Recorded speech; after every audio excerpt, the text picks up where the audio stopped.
Salut à tous, bienvenue dans cette nouvelle vidéo. Le Paris Saint-Germain s'est qualifié pour les huitièmes de finale de Ligue des Champions. Lundi midi, tirage au sort pour les huitièmes. Le Paris Saint-Germain jouera son match aller à domicile et son match retour à l'extérieur. Alors je vais pas commencer à dire c'est bizarre, mais comme tous les ans, Paris ce sera le premier jour des huitièmes, le mardi soir. Pourquoi? Je ne sais pas, ça a toujours été comme ça.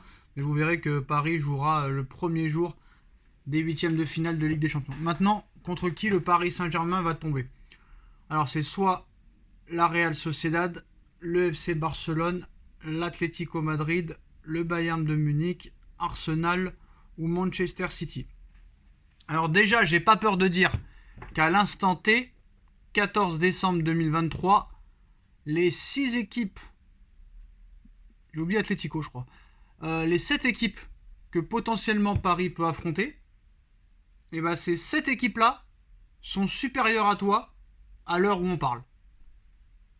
J'ai pas peur de le dire. Que ce soit l'Atlético... Ah non, il y en a peut-être une qui est moins fort que toi, c'est le FC Barcelone. Voilà. Et j'ai pas envie de me mettre à dos les supporters du Barça, mais force est de constater que le tirage au sort le plus favorable serait le FC Barcelone. Tous ceux qui disent que le tirage au sort le plus favorable serait la Real Sociedad, vous ne comprenez strictement rien au football. Et comme vous ne regardez pas les matchs de la Real Sociedad, vous ne pouvez pas vous faire un avis tranché. Le Barça, c'est catastrophique. Je vous dis la vérité, c'est catastrophique. Il n'y aura aucun mal à leur marquer des buts, si bien sûr tu es efficace devant le but. Si en plus tu recrutes 2 ou 3 joueurs, surtout un latéral gauche, un défenseur central, un milieu de terrain cet hiver, et que par bonheur, par chance, Nuno Mendes revient, Kimpembe revient, en plus de 3 nouvelles recrues, là tu peux commencer peut-être à être compétitif. Alors d'après Luis Enrique, dans 3 mois, on sera beaucoup plus fort que le 14 décembre. Donc dans 3 mois, le Paris Saint-Germain sera 3 fois plus fort que maintenant. Je demande à voir. Très clairement, je demande à voir. Mbappé en 9, ça marche pas. Enrique, moi, je dis pas que c'est un mauvais, mais pas loin de là. Je pense qu'il mourra avec ses idées. Il veut faire son 4-2-4. Il jouera avec son 4-2-4. Il s'en fout que le 4-3-3, il marche. Lui, ce qu'il veut... Enrique, ce qu'il veut, lui, c'est que son système à lui marche. Il s'en fout que le 4-3-3 marche. Lui, il veut que son système à lui marche. Donc il ira jusqu'au bout avec ce 4-2-4. Peu importe le bien de l'équipe, peu importe le bien des joueurs, lui c'est son bien personnel. Voilà, c'est un mec prétentieux, qui pense à avoir la science infuse, qui pense être meilleur que tout le monde. Bon, il a le droit de l'être, hein. Moi je me sens bien supérieur à tout le monde et pourtant je suis pas le meilleur. Sur le papier, je suis le meilleur. Mais malheureusement, c'est pas prouvé. C'est compliqué. Donc voilà ce qui nous attend. Voilà ce qui nous attend et j'ai l'impression que monsieur Luis Enrique va continuer avec son 4-2-4. Maintenant, on va voir ce qui va se passer avec le retour de Dembélé, avec le retour de Ramos. J'espère qu'il va vite remettre Mbappé sur le côté gauche, parce que si Mbappé il est sur un côté hier, Mbappé il en met 2 ou 3, ça c'est sûr et certain. Après, on va pas se mentir. On sait très bien contre qui on va tomber. Ce sera soit le Bayern, soit le Real, soit le Barça. Capturé, enregistré, lundi midi, PSG Barça, PSG Bayern ou PSG Real. Parce que Manchester City, en huitième de finale, il tombe toujours contre de la merde.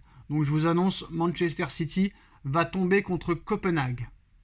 Voilà, moi je vous le dis, moi. Manchester City va tomber contre Copenhague. Alors, il y aura peut-être 1 ou 2 chocs, mais entre le Bayern, le Real et le Barça, je préférais le Barça. Honnêtement, pour moi, le Barça est plus prenable que le Real, qui va avoir tous les retours de blessures d'ici là, et peut-être 1 ou 2 recrues, alors que le Barça, franchement, pour moi, ils sont inoffensifs. Donc pour moi, le Barça serait un bon tirage. Je préfère prendre le Barça. Honnêtement, je préfère prendre le Barça que la Real Sociedad. J'ai pas peur de le dire. Je préfère prendre le FC Barcelone que la Real Sociedad. Parce que pour moi, la Real Sociedad, à l'heure où on parle, est plus fort que le FC Barcelone. Et toutes les autres équipes sont plus forts que le FC Barcelone. Donc pour moi, Paris-Barça, pour moi, ce serait un très très bon tirage. Et ce n'est plus le grand Barça de l'époque. Ils sont complètement inoffensifs. Il n'y a que le nom peut-être qui peut faire peur, FC Barcelone, mais sinon, ils cassent pas 3 pattes à un canard, ils font aucunement peur, et je pense que si on a l'équipe au complet, si on se renforce, et si M. Enrique décide enfin d'admettre que le 4-3-3 est le système idéal en Ligue des Champions pour performer, eh ben je pense que tu auras une chance d'aller en 8e de finale de Ligue des Champions. C'est clair, c'est net, c'est précis. Après, j'ai pas aimé trop l'état d'esprit des joueurs hier, mais bon, je comprends que M. Mbappé voulait la victoire pour finir premier, mais sachant que tu ne faisais que match nul et que Milan gagnait à Newcastle, si tu prenais un but dans les dernières minutes, tu étais éliminé. Donc on va donner quand même un peu raison à Enrique sur ce coup. Maintenant, Nasser Al-Khelaifi a parlé. Bon, c'est sûr, il leur a dit qu'il les félicitait, qu'il était content. Mais il a bien vu qu'il va falloir qu'il travaille et qu'il progresse. Ça, c'est sûr et certain qu'il va falloir progresser. Dans tous les sens du terme. Que ce soit au niveau de la défense, des côtés, au milieu, l'efficacité devant le but. Et maintenant, j'espère enfin que Donnarumma fera tout le temps les mêmes matchs qu'il a fait hier. Voilà. Il faut lui dire à Didio, tu vois le match et la masterclass que tu as fait hier, ben ça, tu dois le faire à tous les matchs. Que ce soit Dortmund, Rennes, le Bayern, Sochaux, le Real, Le Mans, ça doit être la même chose. Tu dois faire masterclass sur masterclass. Parce que hier, force est de constater que M. Didio Donnarumma nous a fait une masterclass contre le Borussia Dortmund. Donc maintenant, on verra ce qui se passera au mercato d'hiver. C'est vrai que tu vois quand même hier, malgré qu'il ne marque pas de but, malgré qu'il ne fait pas beaucoup de passes décisives, un Ousmane Dembélé est très précieux dans le jeu. Voilà. J'ai compris pourquoi maintenant hier. J'ai enfin compris, en regardant surtout la rediffusion du match, pourquoi Dembélé était aussi indispensable. Parce que le gars, c'est lui qui peut te créer l'occasion. Une petite accélération, un petit dribble, et le mec peut te faire des différences incroyables.